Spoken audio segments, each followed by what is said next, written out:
I want to begin with an interview that President Trump just had on NBC News regarding ICE enforcement. He said when it comes to Minneapolis, maybe a softer touch is needed, although he says you still need to be tough. What do you think is the right approach right now? Well, listen, what we're seeing in Minneapolis is tragic. We're seeing angry left-wing protesters who are deliberately confronting law enforcement, are getting violent with law enforcement, are obstructing the efforts of law enforcement to arrest violent criminal illegal aliens. And unfortunately, we're also seeing the consequences of the overheated rhetoric that we've seen from so many Democrats. As you know, 2 Americans were shot in interactions with law enforcement. Anytime an American is shot in an interaction with a law enforcement, it's tragedy. But it is a tragedy that is being compounded and being encouraged by Democrats who are using language referring to ICE agents as Nazis, referring to them as murderers in a way that is wildly irresponsible, wildly reckless. They are encouraging violence against law enforcement. And I wish everyone would just ratchet down the rhetoric. And focus on, look, it was not very long ago that there was enormous common ground that violent criminals should be arrested and taken off the street. And sadly, Minneapolis is now a clash over that basic proposition. Senator, though, do you think it's time for ICE to make some changes after what we have seen? Listen, I think ICE is doing a heroic job. I think they're doing an incredibly difficult job. And I think the confrontations are being egged on by left-wing protesters who are engaging in violence. They're following strategies of how to deliberately obstruct ICE when they're coming in to arrest a murderer, when they're coming in to arrest a child molester or a rapist. These left-wing agitators, it's not an accident that this is happening in Minneapolis, the same place that we saw several years ago the Black Lives Matter and Antifa riots begin, where we saw the looting and the burning that happened. There is serious money from the extreme left that is funding these radicals, and this violence is unacceptable. In my view, violence is always, always, always wrong, and I think this confrontation, it reflects just how extreme today's Democrat Party has gotten. I think the American people, I think people in Texas want to see violent criminals arrested, and yet over and over again, Democrats are siding with the criminals over law-abiding citizens. Well, I just want to ask you about the debate that's underway with regard to Homeland Security then, Senator. And I hear the position you're coming from. So I'm guessing that a lot of these are non-starters for you. We talked to your colleague John Cornyn yesterday. He said the request to demask ICE agents was insulting to their professionalism. Is that something that you would consider if it meant funding Homeland Security and bringing down the temperature? No, because the reason that ICE agents are having to wear masks is because the left is deliberately doxing them. They are targeting them. If they find out their identities, they are sending violent protesters to their homes. They are threatening their families. And by the way, you have Democrat politicians calling on these law enforcement officers to be doxed. Hakeem Jeffries, the leader of Democrats in the House, stood up and said, go and unmask them and identify them and go after them. That is wildly reckless. You know, I was in Dallas several months ago when one deranged leftist opened fire trying to kill ICE agents with a rifle because he had listened to the anti-ICE rhetoric from the radical left. This is dangerous, and this is violent. And listen, these law enforcement officers are just trying to protect their families and protect their kids from the violence being fomented by the extreme left. Well, I just wonder what you think of the president's comment then, Senator. What does he mean by softer touch?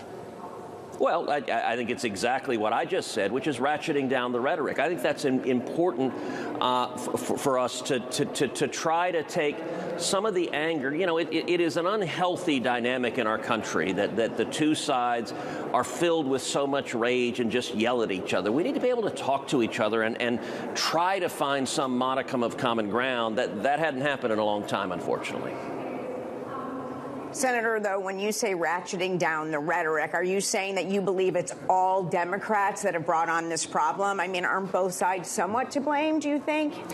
Look, I've encouraged everyone to ratchet down the rhetoric. And for example, the two shootings that happened, anytime you have an officer involved shooting, there's an investigation. That's standard practice. That is a natural step to occur. That should occur here. And I think anyone who jumped to conclusions about what happened, we should wait and see the evidence. You saw Democrats go on TV and scream that ICE agents are murderers and they're just shooting people for no reason. That is wildly reckless. And there should be an investigation. That happens. That happens as a matter of course. I'll also note one thing that the DHS Secretary Kristi Noem did that I very much agree with is she announced that they're going to be putting body cameras on ICE agents. I think that is a very positive development. Yes, yeah. I don't think body cameras are the friends of the extreme left Democrats and the irresponsible claims they're making. And I think the body cameras, they protect citizens when you're interacting with law enforcement, but they protect law enforcement. And so I think that's a very positive development. Senator, I'd like to ask you about an important hearing that you held today with regard to autonomous driving and a piece of legislation that you're pursuing to do away with the patchwork of rules on the state level and actually come up with a national framework. We heard from Mauricio Pena, an executive at Waymo, the Alphabet-owned autonomous driving company. Here's what we heard. In over 100 million miles, our data shows that we are 10 times less likely to be involved in a serious injury collision as compared to human drivers in the cities where we operate. And data also shows that we're 12 times less likely to be involved in a pedestrian injury collision in the cities where we operate. So I think we're making a difference already. Were you compelled by the presentations today from Waymo and from Tesla, Senator? And would you get into a self-driving car tonight? I absolutely would get in a self-driving car, and I got to say, there are very few policy areas where we can have as dramatic and direct an impact saving lives as dealing with autonomous vehicles. You know, every year about 40,000 Americans are killed in car crashes, and 94% of those come from human error. They come from drunk drivers or distracted drivers. You get people texting and driving. You get people, their kids are yelling them in the back, and all sorts of things. People falling asleep because they're really tired. And autonomous vehicles, we're seeing that they are dramatically improving safety. On top of that, there's a whole other element of keeping our kids safe. Look, unfortunately, you know, all of us who are parents who have teenagers or young adults, you know, sometimes kids go out and do something stupid. Sometimes they have a few too many drinks, and sometimes kids foolishly get behind the wheel, and it can be the last decision they ever make. I think AVs provide a real source of safety to keep our kids safe, to keep our grandkids safe. And I got to say, one of the things I talked about also at the hearing today, I'm a father, and Julie, as you know, of two teenage girls. Heidi and I will not let our girls come home in an Uber because I don't trust a strange man alone in a car with our teenage girls. In my city of Houston, 4 Uber drivers were just indicted for sexually assaulting teenage girls in their cars. I got to say, as a dad, I would really be grateful to be able to have an autonomous vehicle take my girls home when they need a ride without any danger of an assault. So there are lots of steps. And by the way, on top of that, we heard a lot of testimony of the benefits of AVs for people with disability, whether the visually impaired or people with paralysis or using wheelchairs, or people who are elderly and lack the ability to drive anymore, to drive safely. Autonomous vehicles has the potential for a whole wide category of Americans to really substantially improve their lives. Senator, I just ask you quickly, I'm getting the hook here, but can you tell us about the Rotar Act following the collision outside of DCA? We understand that you've received a promise to get a vote on the House floor. Before we say goodnight, is that going to happen? I believe it's going to happen. House leadership has been unequivocal in committing to putting the Rotar Act on the floor. I think the House is going to pass it. This is bipartisan legislation I authored to improve safety for the flying public.